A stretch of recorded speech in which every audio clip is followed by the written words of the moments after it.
കണ്ണൂരിലെ പയ്യന്നൂരിൽ സിപിഎം പ്രവർത്തകനെ ആർഎസ്എസുകാർ വെട്ടിക്കൊലപ്പെടുത്തി. കുന്നരൂർ സ്വദേശി ധനരാജാണ് കൊല്ലപ്പെട്ടത്. കൂടുതൽ വിവരങ്ങളുമായി കണ്ണൂരിൽ നിന്നും ജോഷ്ല ചേരുന്നു. ജോഷ്ല, എന്താണ് സംഭവിച്ചത്? കൂടുതൽ വിവരങ്ങൾ. പയ്യന്നൂർ രാമന്തളി കുന്നരൂരിൽ സിപിഎം പ്രവർത്തകനെയാണ് വെട്ടിക്കൊന്നത്. സിപിഎം പ്രവർത്തകനും ഡിവൈഎഫ്ഐ മുൻ വില്ലേജ് സെക്രട്ടറിയുമായ ധനരാജിനെയാണ് ഒരു സംഘം ആളുകൾ വെട്ടിക്കൊന്നത്. വീട്ടിലേക്ക് പോകുന്ന വഴിയിലാണ് സംഭവം. ജോലി കഴിഞ്ഞ് വീട്ടിലെത്തിയ ധനരാജിനെ വീട്ടിൽ നിന്നും വിളിച്ചിറക്കി ഒരു സംഘം വെട്ടി കൊല്ലുകയായിരുന്നു. സിപിഐഎം സംഭവത്തിന് പിന്നിൽ ആർഎസ്എസ് ആണെന്ന് സിപിഐഎം ആരോപിച്ചു. തെരഞ്ഞെടുപ്പിന് ശേഷം നിരവധി ആക്രമണങ്ങളാണ് കണ്ണൂരിൽ സിപിഎം പ്രവർത്തകർക്കു നേരെയും സിപിഎം പ്രവർത്തകരുടെ വീടുകൾക്കു നേരെയും ഉണ്ടായത്. ഇത്തരത്തിൽ പയ്യന്നൂർ പോലുള്ള സിപിഎമ്മിന്റെ ശക്തി കേന്ദ്രങ്ങളിൽ ബോധപൂർവം സംഘർഷം സൃഷ്ടിക്കാനുള്ള ശ്രമത്തിന്റെ ഭാഗമായാണ് ആർഎസ്എസ് ഇത്തരത്തിലുള്ള ഒരു നിഷ്ഠൂരമായ കൊലപാതകം നടത്തിയെന്ന് സിപിഐഎം നേതാക്കൾ ആരോപിച്ചു. പയ്യന്നൂർ മണ്ഡലത്തിൽ നാളെ ഹർത്താൽ ആഹ്വാനം ചെയ്തിരിക്കുകയാണ്. 11:30 മണിയോടെ ഗാന്ധി പാർക്കിലും കുന്നരൂർ പാർട്ടി ഓഫീസിലും മൃതദേഹം പൊതുദർശനത്തിന് വെക്കും. അതിനുശേഷം ഏകദേശം 2:30 കാരന്താട് പൊതു ശ്മശാനത്തിൽ ആയിരിക്കും സംസ്കാരം നടക്കുക. കണ്ണൂരിലെ പയ്യന്നൂരിൽ സിപിഎം പ്രവർത്തകനെ ആർഎസ്എസുകാർ വെട്ടിക്കൊലപ്പെടുത്തി. ജോഷ്ലയാണ് വിവരങ്ങൾ നൽകിയത്. മറ്റൊരു വാർത്തയിലേക്ക്. യുഎഇയിലേക്ക് ആവശ്യമായ തൊഴിലാളികളെ റിക്രൂട്ട് ചെയ്യാൻ നിയമാനുസൃതമായി 536 ഏജൻസികൾ പ്രവർത്തിക്കുന്നതായി മാനവ വിഭവശേഷി മന്ത്രാലയം വ്യക്തമാക്കി. തൊഴിലാളികളെ അയക്കുന്ന രാജ്യവും യുഎഇയും തമ്മിലുള്ള ധാരണകൾക്കും 2011 മുതൽ മന്ത്രാലയം മുന്നോട്ടുവച്ച നിബന്ധനകൾക്കും വിധേയമായി രാജ്യത്ത് പ്രവർത്തിക്കുന്ന ഏജൻസികളുടെ കണക്കാണ് മന്ത്രാലയം പുറത്തുവിട്ടത്. രാജ്യത്തെ തൊഴിലാളികൾ അവർ ഏതു രാജ്യത്ത് നിന്നുള്ളവരാണെങ്കിലും രാജ്യത്തിന്റെ വളർച്ചയിലെ മുഖ്യ പങ്കാളികളാണെന്ന്, തൊഴിലാളികളുടെ അവകാശങ്ങൾ ഹനിക്കാനോ തടഞ്ഞുവെക്കാനോ ഒരു പഴുതും അനുവദിക്കില്ലെന്നും മന്ത്രാലയം വ്യക്തമാക്കി. രാജ്യത്തിനകത്തോ പുറത്തോ ഉള്ള തൊഴിലന്വേഷകർ തൊഴിൽ തേടി ഏജൻസികളെ സമീപിക്കുമ്പോൾ അവയുടെ ആധികാരികത നന്നായി പഠിക്കണമെന്നും മന്ത്രാലയം ഉപദേശിച്ചു. യുഎഇയിൽ നിർബന്ധിപ്പിച്ചും സമ്മർദ്ദം ചെലുത്തിയും തൊഴിലെടുപ്പിക്കുന്നതിന് നിരോധിച്ചതായി യുഎഇ മാനവ വിഭവശേഷി സ്വദേശിവൽക്കരണ മന്ത്രാലയ അധികൃതർ വ്യക്തമാക്കി. തൊഴിലുടമയുമായി യോജിച്ചു പോകാൻ കഴിയില്ലെങ്കിൽ ഏതു സമയത്തും തൊഴിൽ കരാർ റദ്ദാക്കാൻ സാധിക്കുന്ന വിധമാണ് തൊഴിൽ നിയമങ്ങളെന്ന് അധികൃതർ വ്യക്തമാക്കി. തൊഴിലുടമയ്ക്കും തൊഴിലാളികൾക്കും അവരുടെ അവകാശങ്ങൾ സംരക്ഷിക്കുന്ന വിധത്തിലാണ് തൊഴിൽ മേഖലയിലെ പരിഷ്കാരങ്ങളെന്ന് അധികൃതർ വ്യക്തമാക്കി. തൊഴിലാളികളുടെ അവകാശങ്ങളും കടമകളുമെല്ലാം തൊഴിൽ നിയമവലികളിൽ വ്യക്തമാക്കിയിട്ടുണ്ടെന്നും അധികൃതർ അറിയിച്ചു. കേരള സർക്കാർ പൊതുവിദ്യാഭ്യാസ വകുപ്പ്, സംസ്ഥാന സാക്ഷരതാ മിഷൻ എന്നിവയുടെ ആഭിമുഖ്യത്തിൽ ഗൾഫ് മലയാളികൾക്കായി നടത്തുന്ന 10ാം തരം തുല്യതാ കോഴ്സ് 5ാം ബാച്ച് രജിസ്ട്രേഷൻ ദുബായ് KMCC-യിൽ ആരംഭിച്ചു. ഓഗസ്റ്റ് 30 വരെയാണ് രജിസ്ട്രേഷൻ കാലാവധി. അടുത്ത വർഷം സെപ്റ്റംബറിലാണ് തുല്യതാ പരീക്ഷ നടക്കുക. കൊല്ലം നെടുമ്പന സ്വദേശി പടിഞ്ഞാറ്റിൻകര വീട്ടിൽ മനോഹരൻ സോമരാജൻ അൽഖർജിൽ ഹൃദയാഘാതം മൂലം മരിച്ചു. 52 വയസ്സായിരുന്നു. കഴിഞ്ഞ 20 വർഷമായി അൽഖർജിൽ നിർമ്മാണ മേഖലയിൽ ജോലി ചെയ്തു വരികയായിരുന്നു അദ്ദേഹം. അൽഖർജിലെ കിങ് ഖാലിദ് ആശുപത്രി മോർച്ചറിയിൽ സൂക്ഷിച്ചിരിക്കുന്ന മൃതദേഹം നാട്ടിലേക്ക് കൊണ്ടുപോകുന്നതിനുള്ള നടപടിക്രമങ്ങൾ കേളി ജീവകാരുണ്യ വിഭാഗത്തിന്റെ നേതൃത്വത്തിൽ പൂർത്തിയായി വരികയാണ്. കേളി കലാ സാംസ്കാരിക വേദി ന്യൂ സനയ്യ ഏരിയ ലാസുർദി യൂണിറ്റിന്റെ ആഭിമുഖ്യത്തിൽ ക്യാരംസ് ടൂർണമെന്റ് സംഘടിപ്പിച്ചു. 8 ടീമുകൾ പങ്കെടുത്ത മത്സരത്തിൽ ജോഷി മുത്തലിഫ് ടീം 1ാം സ്ഥാനവും ഉമ്മർ ഹംസ ടീം 2ാം സ്ഥാനവും കരസ്ഥമാക്കി. 3 പതിറ്റാണ്ട് കാലത്തെ പ്രവാസ ജീവിതം അവസാനിപ്പിച്ചു നാട്ടിലേക്ക് മടങ്ങുന്ന തിരുവനന്തപുരം തിരുവല്ലം സ്വദേശി ഗണേശിന് കേളി കേന്ദ്ര കമ്മിറ്റിയുടെ നേതൃത്വത്തിൽ ഹൃദ്യമായ യാത്രയയപ്പ് നൽകി. കേളി സുലൈ ഏരിയ സെക്രട്ടറിയായും ഗണേശ് പ്രവർത്തിച്ചിട്ടുണ്ട്. യാത്രയയപ്പ് യോഗത്തിൽ കേളി സെക്രട്ടറി റഷീദ് മേലേത്തിൽ കേളിയുടെ ഉപഹാരം ഗണേശിന് കൈമാറി.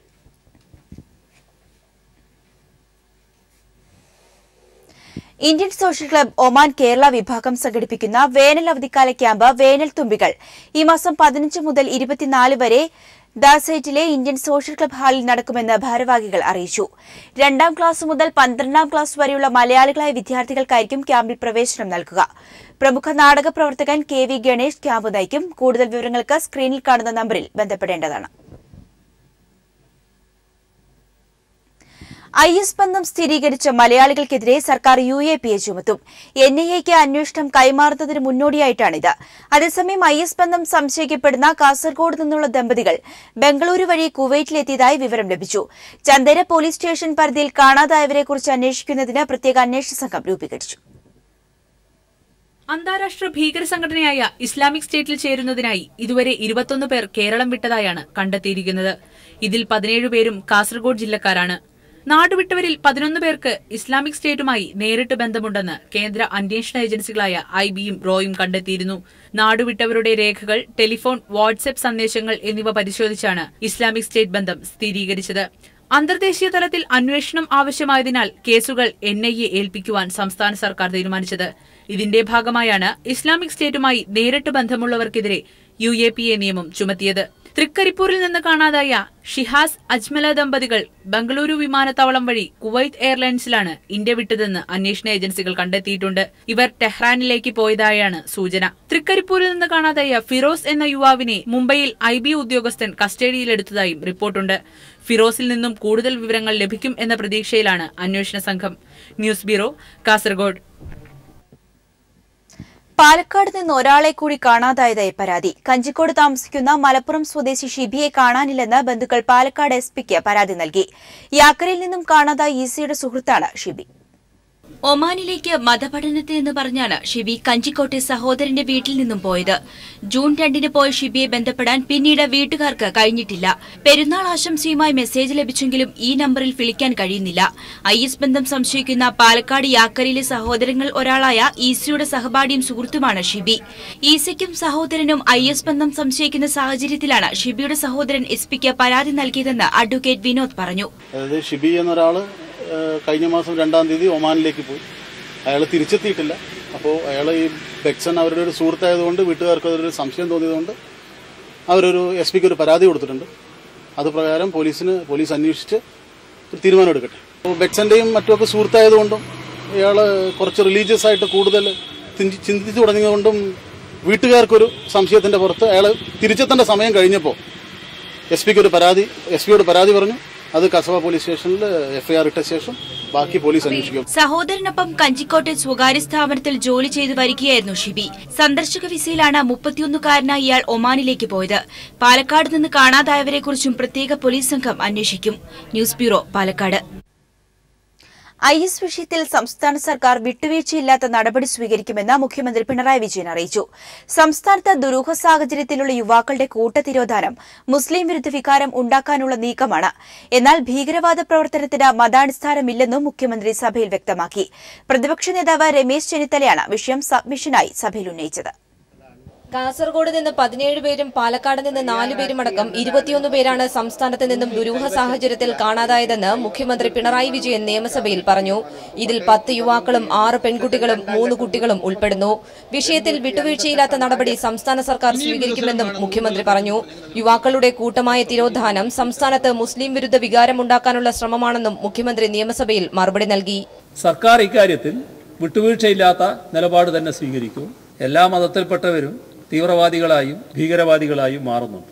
ചില സ്ഥാപിത താൽപര്യക്കാർ ഇതുമായി ബന്ധപ്പെട്ട് ചില മുതലെടുപ്പിനുള്ള ശ്രമം നടത്തുന്നുണ്ട്. ഭീകരവാദ തീവ്രവാദ പ്രവർത്തനങ്ങൾക്ക് മതാടിസ്ഥാനമില്ല. ഒരു രീതിയിലെ ഭീകരവാദ പ്രവർത്തനവും സംസ്ഥാന സർക്കാർ അംഗീകരിക്കില്ല.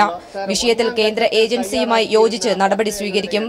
ദേശവിരുദ്ധ പ്രവർത്തനങ്ങളിൽ ഏർപ്പെടുന്നവരെ ജനങ്ങൾ ഒറ്റക്കെട്ടായി എതിർക്കണമെന്നും മുഖ്യമന്ത്രി ആവശ്യപ്പെട്ടു. കാണാതായവരെല്ലാം IS-ൽ ചേർന്നതല്ലെന്നും ഇതിൽ ആശങ്ക ദൂരീകരിക്കണമെന്നും വിഷയം സബ്മിഷനായി സഭയിൽ ഉന്നയിച്ച പ്രതിപക്ഷ നേതാവ് രമേശ് ചെന്നിത്തല പറഞ്ഞു. വോട്ട് രാഷ്ട്രീയത്തിനതീതമായി നടപടി സ്വീകരിക്കണമെന്ന് O രാജഗോപാൽ ആവശ്യപ്പെട്ടു. PT തോമസും M രാജഗോപാലും വിഷയത്തിലെ ആശങ്ക സഭയിൽ ഉന്നയിച്ചു. നിയമസഭയിൽ നിന്നും S Sheeja.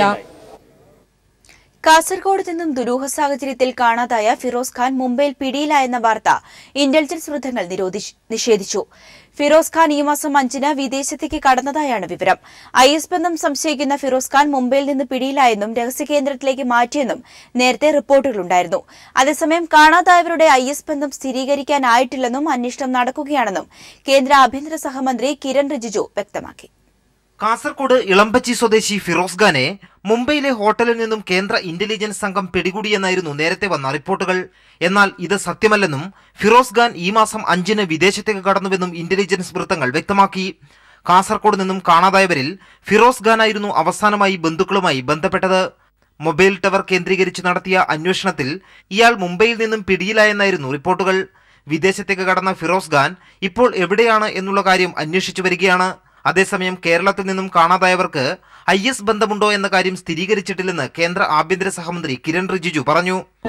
All those people who are supposedly missing are presumably gone to a particular organization, but we cannot ascertain unless we are confirmed about the news. കാണാതായവരിൽ ചിലർ അഫ്ഗാനിസ്ഥാനിലും സിറിയയിലും എത്തിയതായി കേന്ദ്ര ഇന്റലിജൻസിന് വിവരം ലഭിച്ചിട്ടുണ്ട്. ആഭ്യന്തര സുരക്ഷ വിലയിരുത്താനായി നാളെ ദില്ലിയിൽ ചേരുന്ന ഉന്നതതല യോഗത്തിൽ സംസ്ഥാനത്തെ സാഹചര്യങ്ങൾ ഇന്റലിജൻസ് ADGP R ശ്രീരേഖ വിശദീകരിക്കും. News bureau, Delhi. കാണാതായ യുവാക്കളിൽ ചിലരെങ്കിലും IS-ൽ എത്തിയിരിക്കാമെന്ന് മുതിർന്ന കോൺഗ്രസ് നേതാവും മുൻ പ്രതിരോധ മന്ത്രിയുമായ AK ആന്റണി. ഇതു സംബന്ധിച്ച യാഥാർത്ഥ്യം ജനങ്ങളെ ബോധ്യപ്പെടുത്തണം. ഇതിനായി കേന്ദ്ര സംസ്ഥാന ഏജൻസികൾ ഒരുമിച്ച് പ്രവർത്തിക്കണം. ഈ സംഭവങ്ങളുടെ പേരിൽ ഒരു സമുദായത്തെ സംശയത്തിന്റെ നിഴലിൽ നിർത്തുന്നത് ശരിയല്ലെന്നും AK ആന്റണി തിരുവനന്തപുരത്ത് പറഞ്ഞു. ശരിയായും തീർച്ചയാണ് കാണാതായവരിൽ കുറെ പേരെങ്കിലും IS-ലേക്ക് പോയിട്ടുണ്ട്. എത്ര പേരെന്നുള്ളതിനെക്കുറിച്ച് കേന്ദ്ര ഗവൺമെന്റ് അന്വേഷണം പൂർത്തീകരിച്ച ശേഷം കേന്ദ്ര ഗവൺമെന്റ് തന്നെയാണ് ഇതിനെക്കുറിച്ച് ആധികാരികമായിട്ട് അഭിപ്രായം പറയേണ്ടത്. അന്വേഷണം എത്രയും വേഗം പൂർത്തിയാക്കി സത്യാവസ്ഥ രാജ്യത്തെ ജനങ്ങളെ അറിയിക്കണം. സെക്രട്ടേറിയറ്റ് അനക്സ് നിർമ്മാണത്തിൽ ക്രമക്കേടെന്ന CAG റിപ്പോർട്ട്. നിർമ്മാണത്തിൽ സുരക്ഷാ നിബന്ധനകൾ പാലിച്ചിട്ടില്ലെന്നാണ് കണ്ടെത്തൽ. UDF സർക്കാരിന്റെ കാലത്താണ് നിർമ്മാണം നടന്നത്. പാറ്റൂർ ഭൂമി ഇടപാടിലും ക്രമക്കേടെന്ന CAG റിപ്പോർട്ട് കണ്ടെത്തി. 21 കാര്യങ്ങളിൽ ചട്ടലംഘനമുണ്ടായെന്നും 14.04 സെന്റ് ഭൂമി കയ്യേറിയെന്നും നിയമസഭയുടെ മേശപ്പുറത്ത് വെച്ച റിപ്പോർട്ടിൽ പറയുന്നു. സെക്രട്ടേറിയറ്റ് അനക്സ് നിർമ്മാണത്തിൽ ക്രമക്കേടുണ്ടായെന്ന ഗുരുതരമായ കണ്ടെത്തലാണ് CAGയുടെ റിപ്പോർട്ടിലുള്ളത്. അനക്സിനു വേണ്ടി 16,320 ചതുരശ്ര മീറ്ററിൽ 9 നില കെട്ടിടം തിരുവനന്തപുരം കോർപ്പറേഷന്റെ അനുമതിയില്ലാതെ നിർമ്മിച്ചു. അഗ്നിശമന സുരക്ഷാ കാര്യങ്ങൾ, വിമാനത്താവള അനുമതി തുടങ്ങിയവ പാലിക്കപ്പെട്ടില്ല. നിയമലംഘനങ്ങൾ ചൂണ്ടിക്കാണിക്കപ്പെട്ടിട്ടും കേരള മുനിസിപ്പൽ കെട്ടിട നിർമ്മാണ ചട്ടമനുസരിച്ച് അനുമതി നൽകാൻ കോർപ്പറേഷൻ സെക്രട്ടറിയോട് സർക്കാർ ശുപാർശ ചെയ്യുകയായിരുന്നു. സുരക്ഷാ വ്യവസ്ഥകളിൽ വിട്ടുവീഴ്ച ചെയ്യാൻ സർക്കാരിന് അധികാരമില്ലെന്നും ഓഡിറ്റ് റിപ്പോർട്ടിൽ പരാമർശമുണ്ട്. നേരത്തെ ഇക്കാരണങ്ങൾ ചൂണ്ടിക്കാണിച്ച് കെട്ടിടത്തിന് അനുമതി നിഷേധിച്ചപ്പോൾ അന്നത്തെ ഫയർഫോഴ്സ് DGP ജേക്കബ് തോമസിനെ സർക്കാർ സ്ഥലം മാറ്റിയിരുന്നു. ഓഡിറ്റ് റിപ്പോർട്ടോടെ ജേക്കബ് തോമസ് അന്ന് സ്വീകരിച്ച നിലപാടുകൾ ശരിവയ്ക്കപ്പെടുന്നു. പാറ്റൂരിലെ വിവാദ ഫ്ളാറ്റ് നിർമ്മാണത്തിലും ചട്ടലംഘനമുണ്ടായതായി ഓഡിറ്റ് റിപ്പോർട്ടിൽ പറയുന്നു. സാമൂഹ്യക്ഷേമ പെൻഷനുകളുടെ കാര്യത്തിലും വൻ വീഴ്ചയുണ്ടായി. 12% അനർഹർ ഗുണഭോക്താക്കളായപ്പോൾ അവശ്യ വിഭാഗങ്ങൾ ഒഴിവാക്കപ്പെട്ടു. പെൻഷൻ വിതരണം കുടിശ്ശികയായപ്പോഴും സർക്കാർ ഉണർന്നു പ്രവർത്തിച്ചില്ലെന്നും ഓഡിറ്റ് റിപ്പോർട്ട് വിമർശിക്കുന്നു. News bureau, Thiruvananthapuram. സിഡ്കോ ഭൂമി ഇടപാട് സർക്കാർ റദ്ദാക്കി. UDF സർക്കാർ ചട്ടവിരുദ്ധമായാണ് ജ്വല്ലറിക്ക് ഭൂമി നൽകിയതെന്ന കണ്ടെത്തലിനെ തുടർന്നാണ് സർക്കാർ തീരുമാനം. VSന്റെ സബ്മിഷന് മറുപടിയായി വ്യവസായ വകുപ്പ് മന്ത്രി സഭയെ അറിയിച്ചതാണ് ഇക്കാര്യം. വിജിലൻസ് അന്വേഷണത്തിന് സർക്കാരിന് എതിർപ്പില്ല. ആദ്യഘട്ടമെന്ന നിലയിൽ വ്യവസായ വകുപ്പ് സെക്രട്ടറിയോട് റിപ്പോർട്ട് ആവശ്യപ്പെട്ടിട്ടുണ്ട്. ശബരിമലയിൽ സ്ത്രീകളെ പ്രവേശിപ്പിക്കാത്തത് ഭരണഘടനാ ലംഘനമാണോ എന്ന് പരിശോധിക്കണമെന്ന് സംസ്ഥാന സർക്കാർ സുപ്രീംകോടതിയിൽ ആവശ്യപ്പെട്ടു. സ്ത്രീകളെ പ്രവേശിപ്പിക്കുന്നത് ആചാരാനുഷ്ഠാനങ്ങളുടെ ലംഘനമാകുമെന്ന UDF സർക്കാരിന്റെ സത്യവാങ്മൂലം ഇപ്പോൾ തിരുത്താനില്ലെന്നും സംസ്ഥാന സർക്കാർ നിലപാട് അറിയിച്ചു. ആവശ്യമെങ്കിൽ കേസ് ഭരണഘടനാ ബെഞ്ചിന് വിട്ടുകൊണ്ട് ഉത്തരവിറക്കുമെന്ന് സുപ്രീംകോടതി വ്യക്തമാക്കി. ശബരിമലയിലെ സ്ത്രീ പ്രവേശന കേസിൽ സന്തുലിത നിലപാടാണ് സംസ്ഥാന സർക്കാർ സുപ്രീംകോടതിയിൽ ഇന്ന് സ്വീകരിച്ചത്. സ്ത്രീകളെ പ്രവേശിപ്പിക്കരുതെന്നും പ്രവേശിപ്പിക്കുന്നത് ആചാരാനുഷ്ഠാനങ്ങളുടെ ലംഘനമാകുമെന്നും മുൻ UDF സർക്കാർ സുപ്രീംകോടതിയിൽ നൽകിയ സത്യവാങ്മൂലം തിരുത്താൻ സംസ്ഥാന സർക്കാർ ഇന്ന് തയ്യാറായില്ല. എന്നാൽ സ്ത്രീകളെ പ്രവേശിപ്പിക്കാതെ വരുമ്പോഴുള്ള ഭരണഘടനാ ലംഘനങ്ങൾ പരിശോധിക്കണമെന്നുകൂടി സംസ്ഥാന സർക്കാർ സുപ്രീംകോടതിയിൽ ആവശ്യപ്പെട്ടു. സ്ത്രീകൾക്ക് ശബരിമലയിൽ പ്രവേശനം നിഷേധിക്കുന്നത് നീതി നിഷേധമെന്നാണ് 2007 അന്നത്തെ LDF സർക്കാർ സത്യവാങ്മൂലം നൽകിയത്. കഴിഞ്ഞ ഫെബ്രുവരിയിൽ മുൻ UDF സർക്കാർ സ്ത്രീകളെ പ്രവേശിപ്പിക്കരുതെന്നും മുൻ സത്യവാങ്മൂലം തള്ളണമെന്നും ആവശ്യപ്പെട്ട് പുതിയ സത്യവാങ്മൂലം നൽകി. ഈ സത്യവാങ്മൂലം ഇപ്പോൾ തിരുത്താനില്ലെന്നാണ് സംസ്ഥാന സർക്കാർ സുപ്രീംകോടതിയിൽ നിലപാടെടുത്തത്. Chief justice Deepak Misra, justice Banumathi, justice C Nagappan എന്നിവരുടെ പുതിയ ബെഞ്ചാണ് കേസ് പരിഗണിച്ചത്. പുതിയ ബെഞ്ചായതിനാൽ കേസിൽ ആദ്യം മുതലേ വാദം കേൾക്കുമോ എന്ന കാര്യത്തിൽ തീരുമാനമായില്ല. കേസ് 5 അംഗ ഭരണഘടനാ ബെഞ്ചിന് ആവശ്യമെങ്കിൽ വിടുമെന്നും കോടതി വ്യക്തമാക്കി. കേസ് നവംബർ 7 വീണ്ടും പരിഗണിക്കും. Manu Shankar, news bureau, Delhi. ജമ്മു കാശ്മീർ സംഘർഷത്തിന് അയവില്ല. ഹിസ്ബുൾ മുജാഹിദ്ദീൻ കമാൻഡർ ബുർഹാൻ വാനി സൈനിക നടപടിയിൽ കൊല്ലപ്പെട്ടതിനെ തുടർന്നാണ് കാശ്മീരിൽ സംഘർഷം ആരംഭിച്ചത്. ഒരു പോലീസുകാരനടക്കം 24 പേർ ഇതുവരെ സംഘർഷത്തിൽ കൊല്ലപ്പെട്ടു. കേന്ദ്ര ആഭ്യന്തര മന്ത്രാലയം ഉന്നതതല യോഗം വിളിച്ചു ചേർത്തു. കാശ്മീരിലെ ക്രമസമാധാന നില പൂർണ്ണമായും തകർക്കുന്ന സംഘർഷമാണ് താഴ്വരയിൽ ഇപ്പോൾ നടക്കുന്നത്. സംഘർഷം ആരംഭിച്ച 3-ാം ദിവസവും കാര്യങ്ങൾ നിയന്ത്രണ വിധേയമായിട്ടില്ല.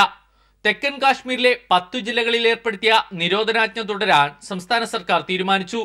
ഈ ഭാഗങ്ങളിൽ സംഘർഷം വ്യാപിക്കുന്നതായാണ് report.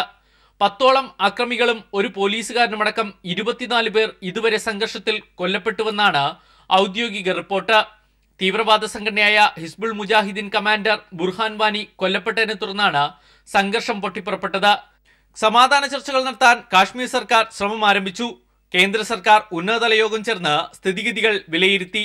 That issue is already being watched closely, and it's not an issue where I should declare that whatever step government is going to take is to be taken by the agencies. സംഘർഷത്തിന് എരിവ് പകരുന്ന തരത്തിൽ പ്രസ്താവനയുമായി പാകിസ്ഥാൻ പ്രധാനമന്ത്രി നവാബ് ഷെരീഫ് രംഗത്തെത്തി.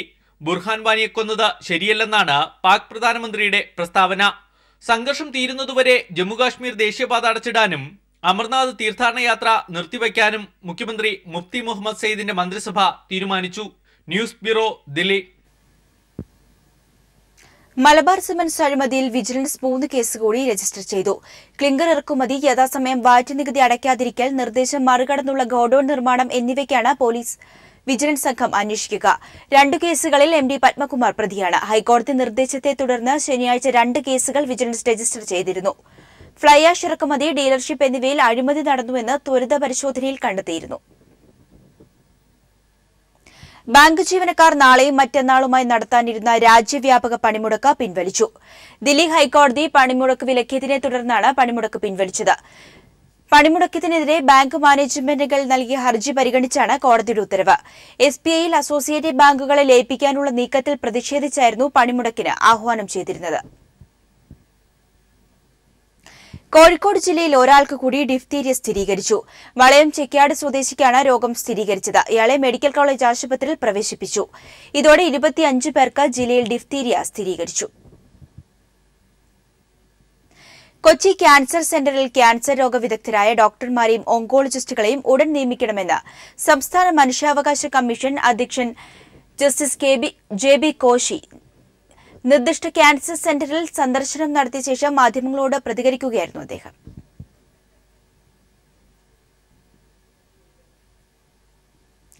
മഞ്ജു വാര്യർ ഇതിഹാസ നായികയായി ശകുന്തളയായി വേഷമിടുന്ന സംസ്കൃത നാടകം അഭിജ്ഞാന ശാകുന്തളം ഈ മാസം 18-ന് അരങ്ങിലെത്തും.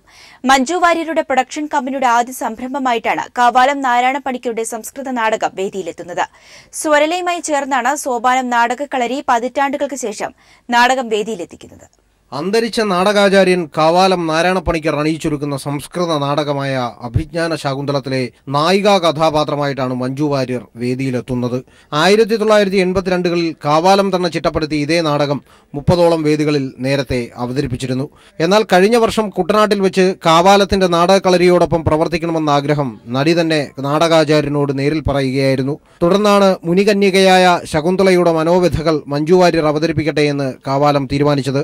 1.5 മണിക്കൂറിലേറെ ദൈർഘ്യമുള്ള നാടകത്തിലെ സംഭാഷണം പൂർണ്ണമായും സംസ്കൃതത്തിലാണ്. നാടകത്തിന് വേണ്ടി മാത്രമാണ് താൻ സംസ്കൃതം പഠിച്ചതെന്ന് നടി മഞ്ജു വാര്യർ പറഞ്ഞു.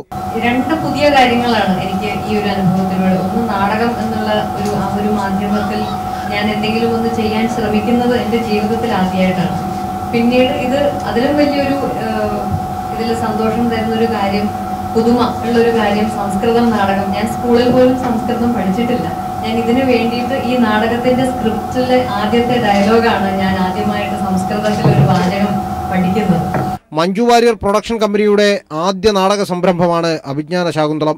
18-ാം തീയതി ടാഗോർ തിയേറ്ററിലെ ക്ഷണിക്കപ്പെട്ട വേദിക്ക് മുന്നിലാവും നാടകം നടക്കുക. മുഖ്യമന്ത്രി പിണറായി വിജയൻ ഉദ്ഘാടന കർമ്മം നിർവഹിക്കും. വാർത്താ സമ്മേളനത്തിൽ പ്രഭാവർമ്മ, RS ബാബു, സ്വരലയ ഭാരവാഹികളായ രാജ്മോഹൻ, സോപാനം ട്രസ്റ്റ് അംഗങ്ങളായ നാരായണക്കുറുപ്പ്, കാവാലം ശ്രീകുമാർ, കല്യാണി എന്നിവർ പങ്കെടുത്തു. News bureau, Thiruvananthapuram.